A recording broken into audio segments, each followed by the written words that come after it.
fingers feel numb.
Oh, shit. Oh, that's smart. Take it easy. You're pretty banged up. You're probably a bit delirious, too. I just gave you a shot of some heavy antibiotics. Might feel funny for a while, but it'll help. And you're gonna need some time to recover. Time? We don't have time. We need to get a message out. It's important. Message? You mean to your friend, asking for medical help? Never mind that. Help me up so I can look at the radio. Let's see if the parts you brought back are any good.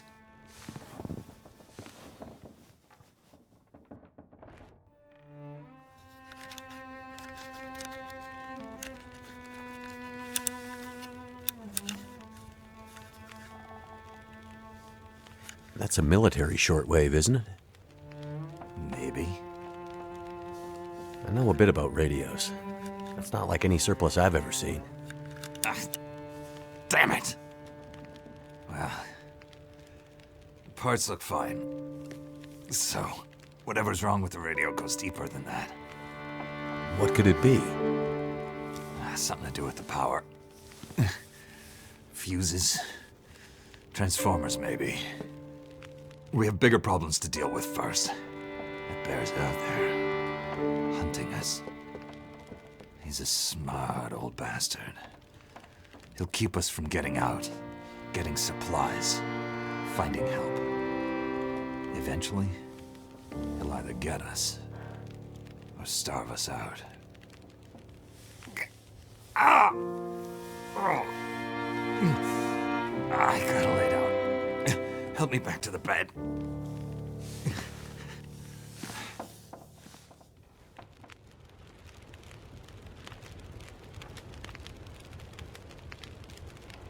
The dam was pretty busted up, like you said. Place was cracked open by the quake years ago and never recovered. Was already half dead at the time. Meaning? The dam dates back to the 60s. Industrialists from the mainland wanted to use it to power a mining town he was planning to build. But the bottom fell out of the price of coal, and he had to abandon those plans. Some fool tried to get it running again in the 80s. But then the forest talkers got involved, and that was the end of it. Pretty sure the quakes finished the job once and for all. So, Who are the forest talkers? Eco-terrorists. Activists, some call them. Depends on who you talk to, I guess. Why are they out here? Well, they've been active for years. They come and go. Mostly here to throw a wrench in the works for a variety of resource projects, mining, forestry mainly. They want Great Bear to remain a pristine wilderness. You don't sound like you agree. Oh, I've no love for industry. But this is the way of the world. You have something they want. They take it. Nothing much you can do to stop it. Well, judging by what I saw in the dam, I'd say the forest talkers are still active. Well, that's good news for you. Keep your eyes open for supply caches they might have left behind. Can you tell me anything about where we are? Well, this whole area takes its name from Mystery Lake nearby. It's kind of a wilderness preserve, though you wouldn't know it from the logging trucks. Not much around there, apart from some lake cabins that'll be locked up for the season. You've already seen the dam. Railroad passes through the area. Trains come through once in a while. Fewer every year. The whole area's mostly dead. Most of the year. You sound like you like it that way. I sure do. So, no other people living out here?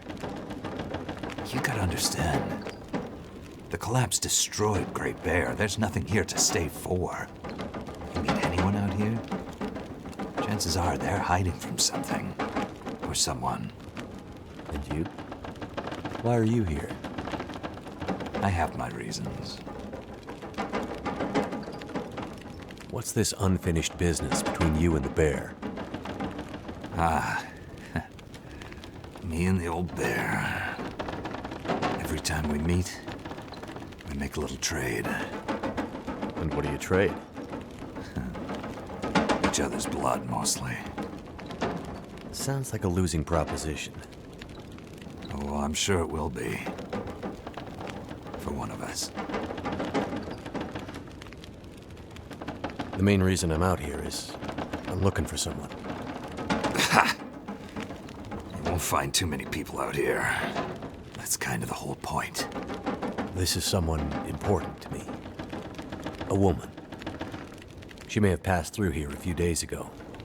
She might have been injured. What makes you think she came through here?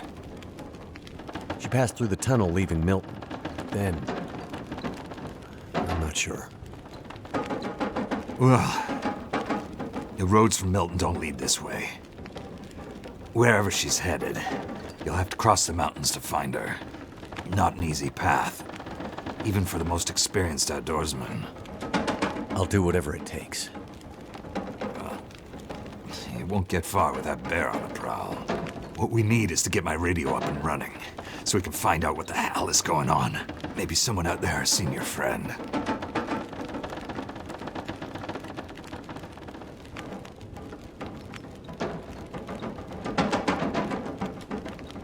The woman I'm looking for. She might be on her way to a place called Perseverance Mills. You know it? Shit-nothing town, north part of the island. Sounds about right. Yeah, I know it. We were on our way there, my passenger and I, when we crashed. I need to find a way to get there, or contact her. See if she's all right. You sure she's alive? Yeah, I'm sure. Well, normally I'd make some calls on the old shortwave. Whole area's been damn quiet since those lights in the sky. Even the wildlife's acting strange. But I might have an idea.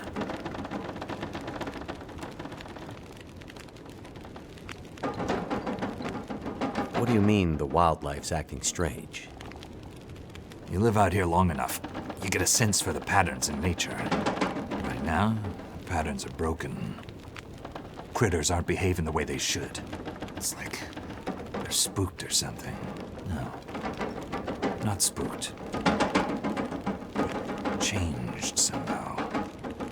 Best way I can say it is, things don't feel right. You said you had an idea. What do you have in mind? Well, it's a long shot. But I may know how we can find out about your friend. I'm listening. This shortwave, I use it to keep an ear open for what's going on. So how do we get the radio working? There's no reason I can see why it shouldn't be working. Well, what about more parts? Or another radio? We might find another radio. But I think I have a better idea. Problem is, it's no use with the old bear out there. Your path to a working radio, and our survival, is through that bear. We have to find a way to deal with him first.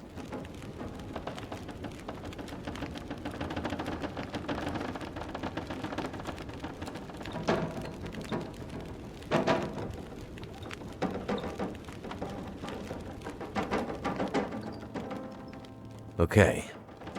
So we have to deal with the bear. But you're half dead, and rifle shots don't seem to do much. So... That's because the old bear is special. I've been hunting and trapping for years, and I've shot a lot of bears. But I've never encountered anything quite like him. A special bear like that needs special magic to bring him down. Magic? Don't worry, I'm not delirious. I don't mean literal magic, but we need the old knowledge, the old ways. What do you have in mind?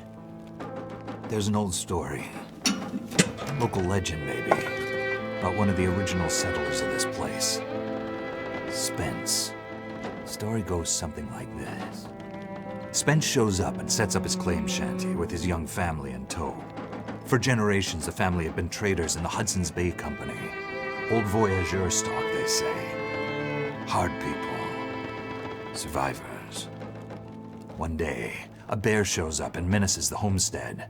Spence takes a shot at the bear, but it doesn't seem to do anything. Bear wanders off, but Spence's wife, she takes a turn. Slips into fever. For days, delirious, she screams about the bear. Local doctor can't do a thing for her, neither can the priest. A week later, a hired hand goes missing. And they find him. Just a body. Ravaged. Spence fears for his wife and kids. He's convinced some evil bear spirit is trying to kill them. Revenge for some slight in the past, maybe. Something in the family history. Spence gets some men together for a hunting party. They go out into the muskeg and track something big for days. Eventually corner it. It's a big son of a bitch. Biggest bear they'd ever seen. Man killer. Story goes, they empty their rifles into the bear and it just walks away. Like it's made of stone. They call it the demon bear after that. Wife's dying now. Spence believes the bear's evil spirit is killing her, eating her soul. He can't get anyone to join him on another hunting party. They know rifles don't work. So he forges a spear, like a boar spear, but bigger.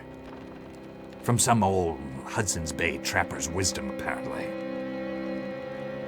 He goes out into the muskeg, disappears for days, and then one morning, the wife's fever breaks, but nothing from Spence. Some men go out looking for him, and they find him, half dead, blood all over him, body torn almost in two. The bear's work. The last thing he says is, "Spear stole the bear's soul. My wife is now free." And then he's gone. So, did he kill the bear? Nobody knows. Never found a carcass. They buried Spence, took the spear back and hung it over the mantelpiece in the Spence homestead. Never saw that bear, or any other, again. Years later, after the Spence family faded to obscurity, wealthy land baron bought the spear to hang in his hunting lodge. Just so he could tell that story, I imagine. So, do you Believe it? The story of the demon bear and the spear stealing its soul? No, of course not. I might spend all my time alone in the wilderness, but I'm not crazy. But the old stories sometimes have truths hidden in them. Spence might have been superstitious, but he had the right idea. 10 inches of cold, hard steel might do what a bullet can't. I'm convinced. A spear's the way to kill that bear. And you need to get Spence's bear-killing spear if we're going to survive the winter. The old hunting lodge is still there. A couple of days' journey south. Follow the tracks the other way, through the muskeg, and you'll find it. If the spear's there, get it. It might be our best hope. And the radio? You deal with the bear, and let me worry about the radio. Now, let me rest. Good luck out there. Watch out for our demon. Right.